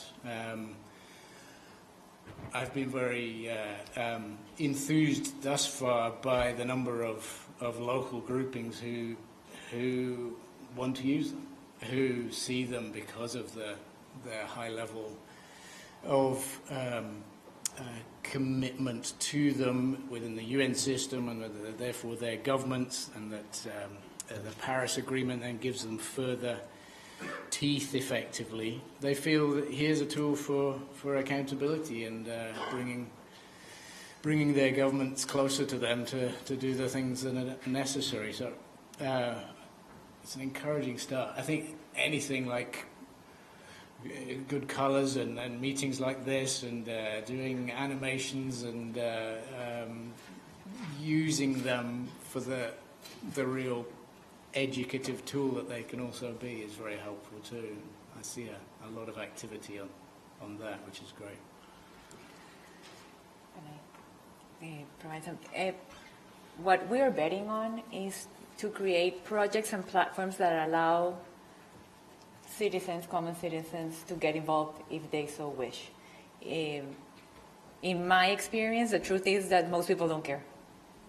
I think that most people in this planet really are very much disconnected from what are the challenges and what are the real implications of our actions on the environment and the sustainability that we need in order to survive in this planet. And I think that it's the role of, to a certain extent, of those who are more aware, whether we are in government or NGOs or international organizations or wherever we are, to extend ways for others to get involved. And so, for example, what we're representing as the Alliance for the Million Hectares, we want to get private sector involved. We want to get local and small organizations involved. We want to get community-based organizations involved, because the more sensitized we are, and the more it's part also of education, that learn how to live in this new paradigm, in this new world, implies having some hands-on experience and having others share that way. So hopefully, with the leadership of the many who are here and the many who are doing so many things around the world, we can really then tweak that balance and have the majority of the humans in this world be more conscious and more involved in how to move forward. Okay. I think that platforms such as these are a very good beginning, and this needs to be translated into our everyday life. For instance, if I think about Mikaya and how we work, although many NGOs tend to work with other NGOs because they feel they can speak the same language, we have gone beyond that. We are working with the companies that are operating in that landscape in which we work. And although we speak different languages and the marriage is very difficult, we have to communicate. We have to communicate our beliefs, the way we work, and if they don't know about the SDGs or they don't care about them much, we are also trying to develop business models that take all of that into account. And so we are planning to use the few examples that we have to showcase how this can also be profitable, that profit does not only come from unsustainable sources. And I think with all the work that's happening now, all the momentum from Paris, from the green economy, from a number of initiatives that are going around, if we communicate effectively, not only using the media, using all of that, but also every day with the communities, with other NGOs, with the companies that are there around us, then we might be able to do that. This is just the beginning of this new path in this journey, and I think we have many tools at our disposal that can help us do just that engage others if we put the effort in it. Yeah, so maybe just sort of to build on what James and Marie and Milagre have said. I I don't think the concern is about engaging global citizenry, whoever global citizenry is.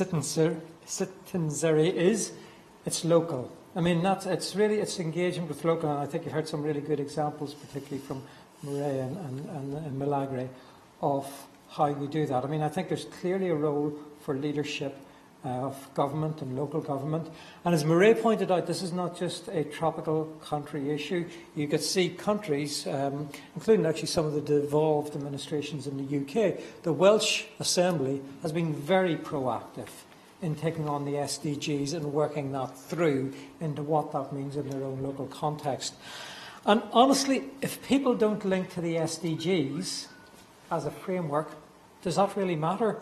Probably what's just much more important is actually relating to the issues that are in there, because people's real concerns are reflected in there. So I think, we've got to be a bit relaxed. I know there's been lots of time and effort spent on this, and there's beautiful coloured diagrams and whatnot, but I think it's actually how this relates back is at a local level and actually feeding into people's real concerns. And if I could just give one little anecdote.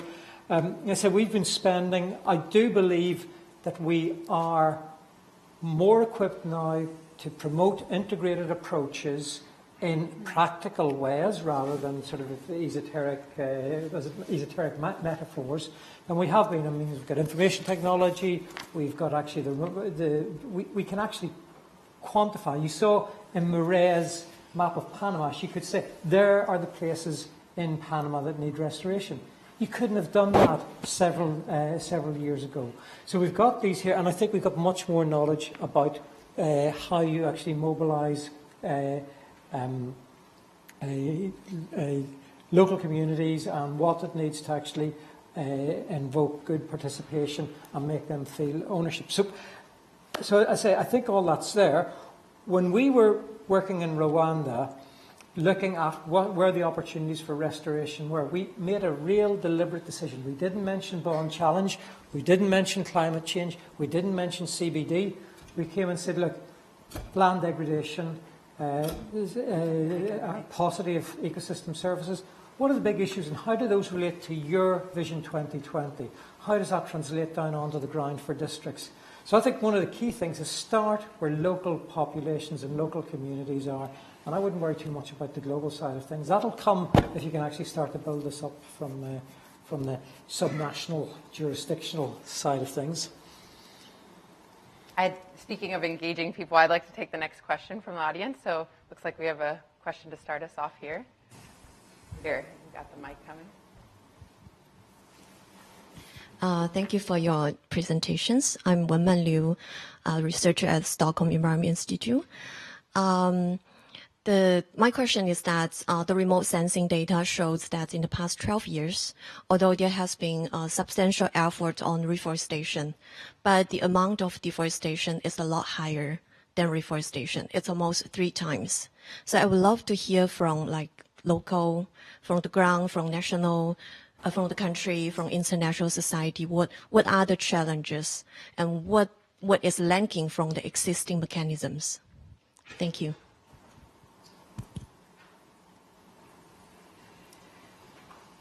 I'm happy to start.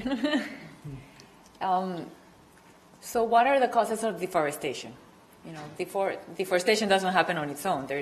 It's happening by people that have a need or a demand by market that is asking for the goods that they're taking out of the forest.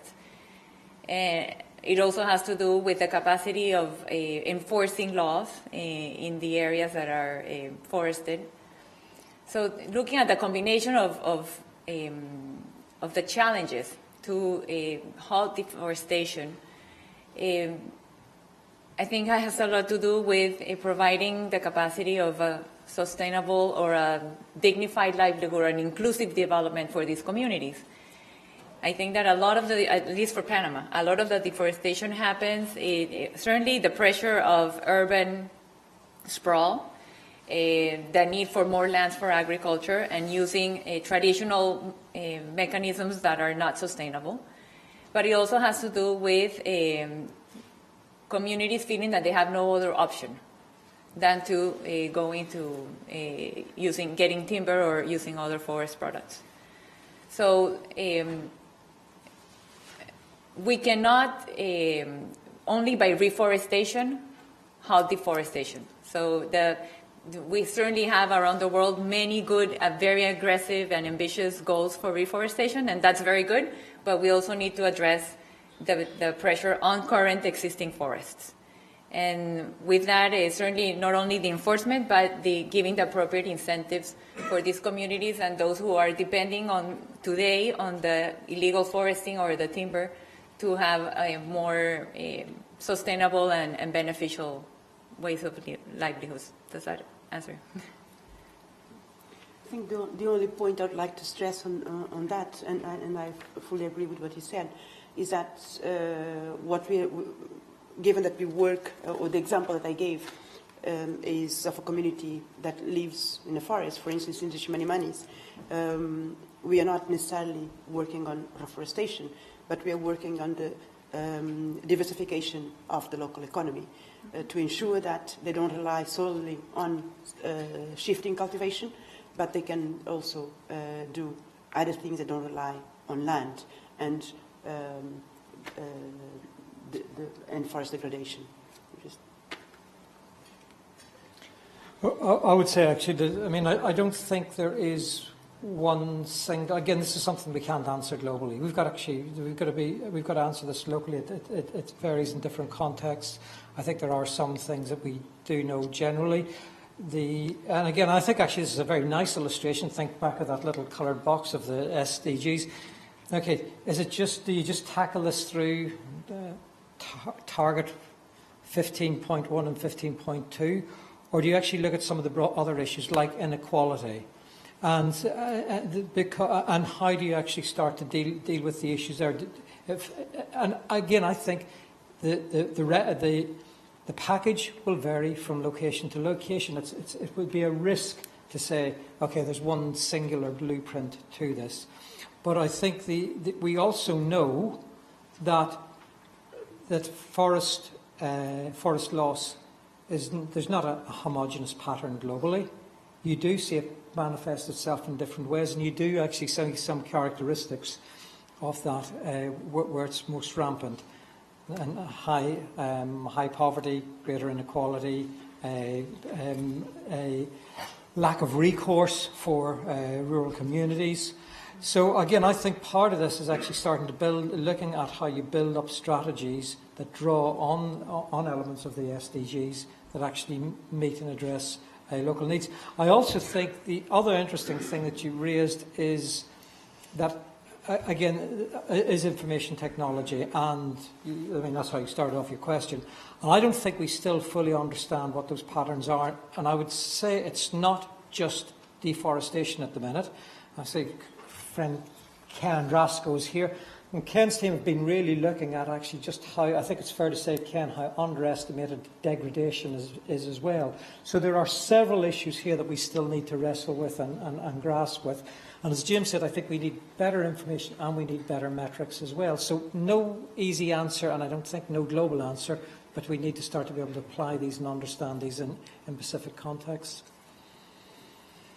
I don't think I can improve on that, except to say, we have been horrified by the rate of deforestation for so long. Surely we should now be in a place where we can unpack it instantly through the tools, the information we now have, through the knowledge about the ingredients that can get things right when they're put together in local context, and not allow ourselves to stop at being horrified at overall deforestation levels, but to get to how to fix it more quickly, more often. It should be possible, and it boils down for me to fixing the rights and fixing the money. Can I just add one other small thing? I also think what's really interesting now is the real opportunity of democratising data, getting real information out in real time and letting local citizens take action. It's not us here that will take action against deforestation, it's communities. And being able to provide information that they can respond quickly, I think that's one of the key things. So I think we're at actually quite an exciting point that this technology now doesn't just exist for the well-educated with their masters from Yale and whatnot. Yeah. It is actually in the hands of local people.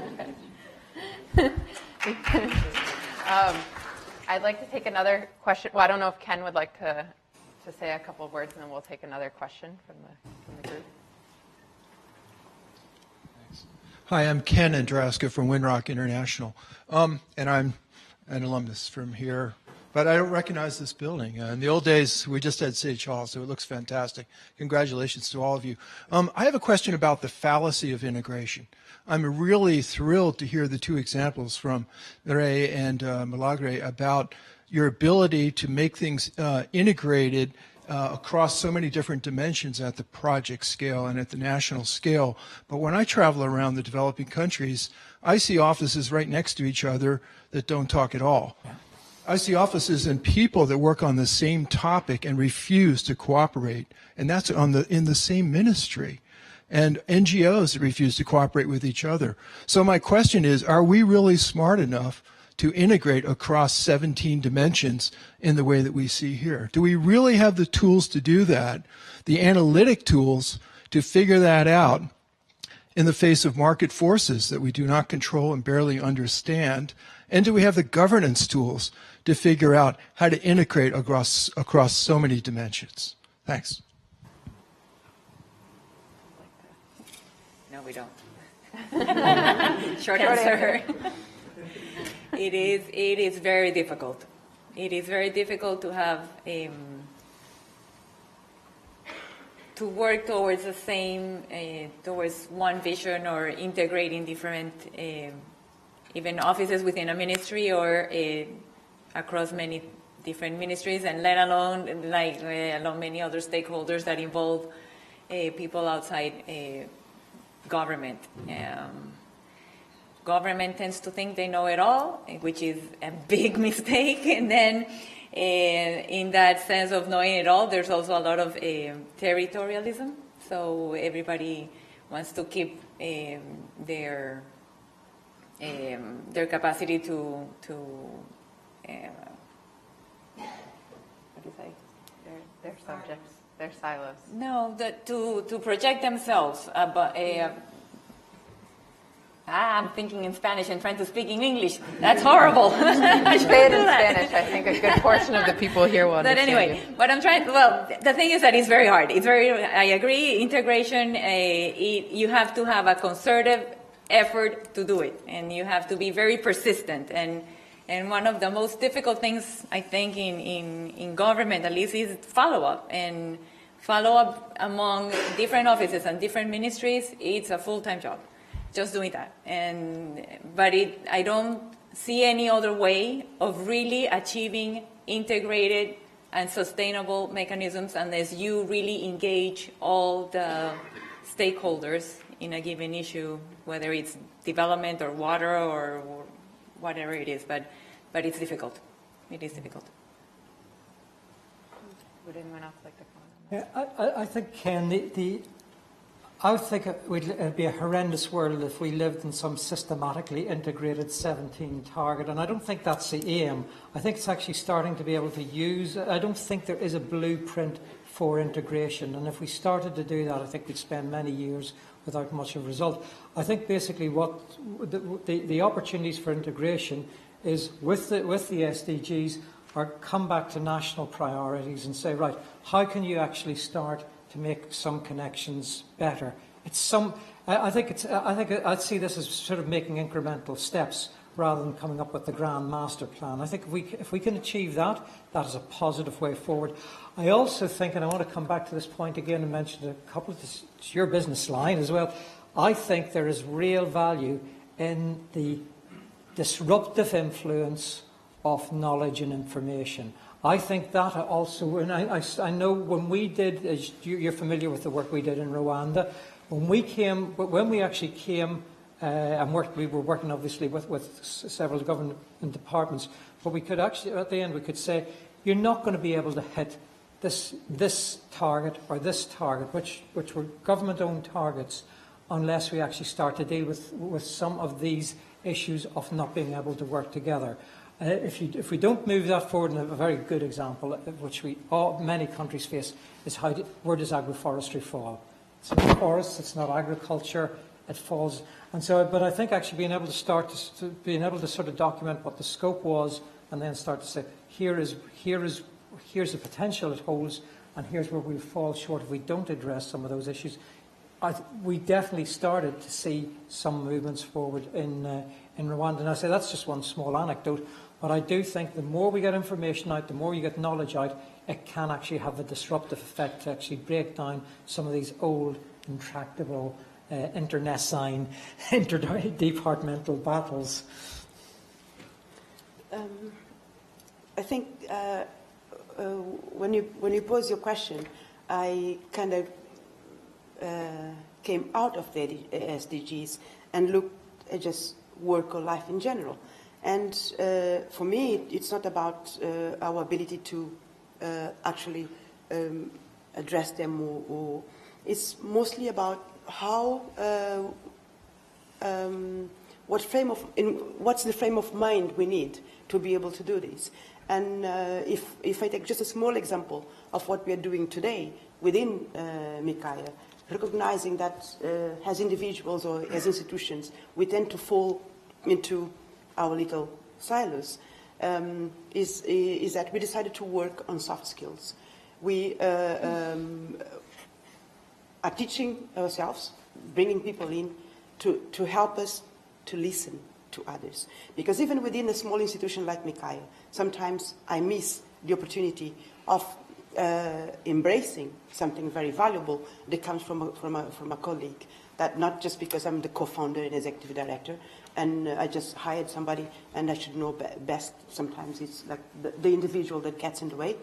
And so teaching ourselves those soft skills that enable us to see value in the community member, in the colleague from government, in the colleague from the private sector, so that we can enable ourselves to make the most out of any given situation, out of any given circumstance, and in that process enhance the reach of our own work. And so, by listening more, understanding more, and also recognize the value of diversity, of understanding, of approaches, because it's not only our way that can get there. And so just accepting that we are different and we do things differently, even if we embrace the same goals. Two very small things, and they're both just sort of ways of getting at this. I mean, I think first is to recognise that at the level of individual livelihoods, humans are profoundly integrative and have to be, whether it's in a context of poverty where people have to put together a range of livelihood strategies to survive and often have incredibly complex lives as a result, or the online connected individual these days and the livelihoods that we try and create around that, where individuals integrate, institutions fail to, and yet when you do simple things, I don't know if you did this in Rwanda, Stuart, but getting a ministry or a department that has lessons to offer others, to give those lessons and to give them the floor to say how things were done and how things could be done better if only they were in charge. That's often pretty effective. Well, let's see. I see a couple more questions. I want to take one more question, and then we'll go out to our cocktail reception where we can talk a bit further. I think I'd like to take a question from the back. Can I see everyone raise their hands that has a Can I get you there in the back? Krishna? Myself, Krishna Gautam. Because of this issue of the integration, I can remember my engagement in community forestry development in Nepal long time ago. So, in 70s, when there was the issue of the integration, it was most of the integrated rural development projects were implemented in developing countries. So, difficult part, which in the developed country also still we have the problem of the integration. It was tried in developing countries. So, as per I don't say they are failure, but they couldn't achieve what they were supposed to achieve. So, about the community forestry also, there are many problems. So we thought it is like selling the biscuit. So every people will come and they will participate. But the things did not go that way. When in 80s, because with the experience of the 70s or late 70s, we tried to build the capacity in the local level. Initially, the capacity institutions were developed in the political unit. They didn't work. So local level users-based, forest users committee. So when we develop the users committee, mostly we try to make them powerful, capacity building, and also using their indigenous knowledge, traditional knowledge. So they become so powerful. Later, although the departments... Krishna, what is your question for the panel? No, I mean, the question is, it's not a question, it's a comment. So the integration is not from the above. We have to develop in the local grassroots level. Then they will ask for the resources. So we have the different departments, they work different way. But when the local institution is powerful, when we make them powerful, they ask the support from the different departments. So that is the point of integration. I am just suggesting. Thank you. Thank you for those reflections from Nepal. And I think, connecting the local to the national and talking about these institutions and how we can integrate them is very important. I think we should continue to discuss in the cocktail reception. I'd like to get one more question for the group, and then we'll move out to the reception. Can I get you there in the sweater? Scott Francisco, Brooklyn Bridge Forest and Kane University. The question is about engaging youth in all these ideas and enterprises, and I guess just reflecting on whether there will be sustainable communities that even exist and consider themselves forest-oriented communities in 20 years from now, if youth are sort of flocking to cities and the kinds of work that actually need to get done is not seen as exciting, vibrant, vital work. So are there programs and ideas that are really targeting teenagers, for example, in the kind of thinking, activities, jobs that are going to be needed right now, but let alone 5, 10, 20 years from now? And I think it connects to the digital thing. There's been a lot of praise for the power of digital technologies. There's also downsides to those things in terms of disconnection. And we had a talk from the fire director at our university yesterday, and his comment was the situational awareness of the students today in our university is so bad in his view that he doesn't believe that they are capable of finding a fire escape inside the building, because he goes from building to building and they're so completely engrossed with the digital technology that they actually don't know anything about the buildings that they're in. And I wonder how that maps into the kind of global landscape of cultures and awareness and engagement. So as a student and as the head of the student organizing committee for this conference, I'm very interested to hear the responses. Perhaps I can get 2 responses from the panel, and then we can take this conversation outside. Would anyone like to tackle that? The youth involvement? I think that they are key. I love youth. Young people have have the energy, have the ideas, have the will to really take on the big challenges. I love that. I love working with young people. I do think that they're key in making sustainable development goals a reality. They have such a greater capacity of linking information, of engaging people, of getting the message out, better communicators. What we need to do is effectively get their attention in these things that we need them to get into. But and that's a challenge, and I don't have an answer on how to do that, but certainly I agree that they're key in making this a reality. I think that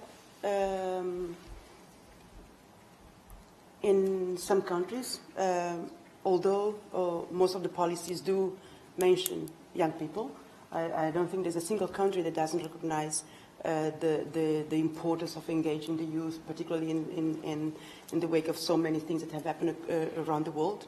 So the policies are there, but the mechanisms are not there in many of those countries. It's talked about, but they are not really embraced in either in decision making or implementation of many of the things that they are supposed to be either good at or able to contribute to today or in the future as future leaders. However, there are many examples of big donors and institutions, particularly in developing countries such as Mozambique, that are putting forward a lot of resources to enable this to happen.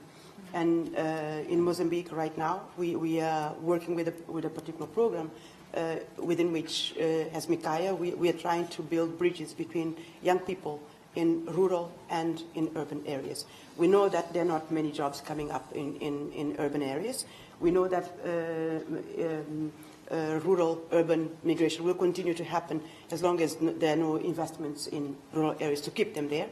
But then they move to towns that have no jobs for them either, being more of a problem, becoming more of a problem than part of the solution. And using the so-called orange economy, but making that work both in the urban and rural areas, allowing them to connect, but seeing the value of cultures and natural resources and other things that we are investing in rural areas, but connecting with the urban and regional and international markets. That's one approach that we are using. We are working with the Global Fund for Community Foundations to create permanent funds in at least in the area where we work, to enable young people to manage funds. So funds managed by young people for young people. So we are experimenting with all of these in this area. I'm saying experimenting because it's a new approach that we're taking to this, recognizing the power and value of the contribution of young people, both in rural and urban areas. So I think on that note, I'd like to encourage all of the participants here today for us all to go out and engage in youthful, enthusiastic conversation about these topics. I think let's give a round of applause to our keynote panel. Providing